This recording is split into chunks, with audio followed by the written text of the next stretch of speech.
हाँ, वेलकम नाज़रीन, दी पाकिस्तान डेली के साथ कमरुज़्ज़मान भट्टी आपकी खिदमत में हाजिर है। देवान मोहिउद्दीन साहब हमारे साथ मौजूद हैं, आज़ाद कश्मीर असम्बली के रुकन भी हैं।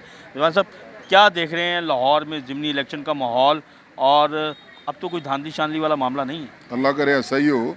वैसे खदशात ही हैं, अल्लाह करे ऐसा ना हो, पुरअमन इलेक्शन हो, कोई ऐसा ना खुशगवार वाक़या ना हो जिसको अवाम बेहतर समझे वोट दें। हर बंदे का अपने अपने जिसको भी उम्मीदवार हैं, जिसको अल्लाह इज़्ज़त दे उसको हो जाना चाहिए।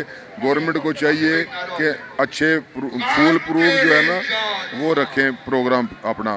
तो मैं ये समझता हूँ अगर पुरअमन इलेक्शन होंगे इससे मुल्क की बेहतरी है। तो लोगों की जो राय है, पुरअमन इलेक्शन की बात आप कर रहे हैं, धांधली से पाक करने की बात कर रहे हैं, लाहौर के इलेक्शन में आप क्या देख क्या रहे हैं, क्योंकि आप खुद भी लाहौर से इलेक्शन लड़ते हैं? ये इलेक्शन पीटीआई की हैं। ये एक तो ये हमारे कैंडिडेट यहाँ से पहले भी जीते हुए हैं, और अब हमारा मोराल जो है वो खासा बुलंद है।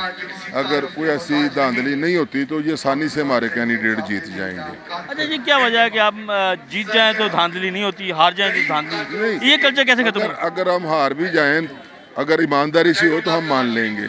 अगर कोई गुंडागर्दी या उस तरह का कोई तरीका इख्तियार हुआ, जिस तरह पिछली मरतबा शाम को 10 बजे इन्होंने कील ठोक दिया था कि जी वो बंद हो गया, शाम को हम 35 सीटों से जीत रहे थे, तो सुबह हमें बराबर किया हुआ था इनके साथ। किसने किया था? जो करते हैं, जो ये सारे गड़बड़ करते हैं, ये इलेक्शन को मैनेज करते हैं, ये वाला काम ना हो। बस अब लोगों पता चल गया कि कहाँ इलेक्शन की धांधली होती है, किस तरह होती है।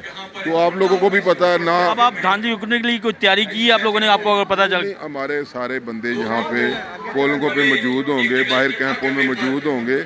अल्लाह करे कि पुरअमन इलेक्शन हो तो उसी में बेहतरी है। पुरअमन इलेक्शन हो तो उसी में बेहतरी है, और धांधली को रोकने के लिए हमारे कारकुनान जो है वो मौके पर मौजूद होंगे।